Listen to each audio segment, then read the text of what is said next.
Secret exposed. Jay-Z and Diddy Accuser gives public interview, and it blows up in her face. The internet exploded today. A lawsuit accusing Jay-Z and Diddy of rape, a case that initially seemed shockingly serious, just took a nosedive into a comedic abyss. The accuser, in a bombshell NBC News interview, revealed herself and her story to the world, and let's just say it didn't go as planned. Prepare yourselves, folks, because this is a wild ride. First, let's set the stage. We're talking about a white, autistic woman from Alabama claiming she was raped by two of the biggest names in hip-hop at the 2000 MTV Video Music Awards when she was 13. Right there, alarm bells should be ringing. A 13-year-old from Alabama, alone in New York City, at the VMAs? Seriously? This alone should have raised massive red flags for anyone involved in the lawsuit, especially the attorney. But before we dissect the interview itself, let's take a quick detour into the wonderfully absurd world of Morbid Melon, a YouTube channel that creates hilariously dark animated shorts.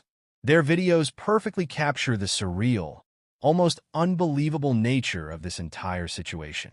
They've tackled everything from Justin Bieber's alleged escapades to this very case, crafting cartoons that are both shocking and side-splittingly funny. Trust me, you need to see these. They're the perfect comedic counterpoint to the gravity of the accusations. Now, back to the interview. The accuser, whose identity NBC News protected, presented her story with a demeanor that, frankly, lacked conviction. Her narrative, riddled with inconsistencies, crumbled under the slightest scrutiny. The details were hazy, the timeline muddled.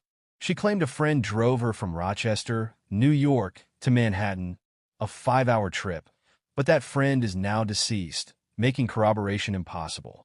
She spoke of encounters with the Madden brothers, Benji and Joel, at the VMAs, a claim swiftly refuted by their representatives, who confirmed they were on tour in the Midwest that night. The cherry on top? Her own father, the only potential corroborating witness, stated he had no memory of the events. No memory of his 13-year-old daughter calling him from Manhattan, claiming she'd been raped and needing a ride home.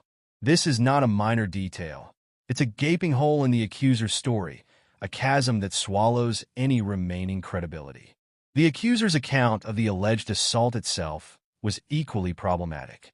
She described a drink that made her woozy, followed by a horrific double rape while a female celebrity looked on. But the details were vague, lacking the specificity one would expect from such a traumatic experience. The whole narrative fell off. The interview also highlighted the accuser's claim that Diddy's limo driver approached her, saying she was exactly what Diddy was looking for. This statement alone is enough to make anyone raise an eyebrow. It's a cliché, straight out of a bad Hollywood movie, the kind of detail that screams fabricated. The role of Tony Busby, the accuser's attorney, is also under intense scrutiny. Many are questioning his due diligence, wondering how he could have filed such a lawsuit with so many glaring inconsistencies in the accuser's story. It seems he jumped the gun, failing to properly investigate the claims before launching a potentially damaging legal battle against two of the biggest names in the music industry. Now, let's be clear. This doesn't mean all accusations of sexual assault should be dismissed out of hand. Sexual assault is a serious crime, and victims deserve to be heard. However, in this specific case, the evidence presented by the accuser is simply not credible. The inconsistencies are too numerous, the lack of corroboration too glaring. The interview, intended to bolster the accuser's case, had the opposite effect. It exposed the weaknesses in her story, revealing a narrative that is at best deeply flawed and at worst entirely fabricated. Jay-Z's and Diddy's legal teams have already responded, calling the lawsuit frivolous and a shameful money grab. It's likely the case will be dismissed, and the accuser will be left to face the consequences of her actions. The entire situation is a cautionary tale. It highlights the importance of thorough investigation before filing lawsuits, especially those involving serious allegations. It also serves as a reminder that even high-profile individuals are not immune to false accusations, and that due process must be followed to ensure justice is served. But perhaps most importantly, it's a reminder that sometimes the most unbelievable stories are the ones that turn out to be true.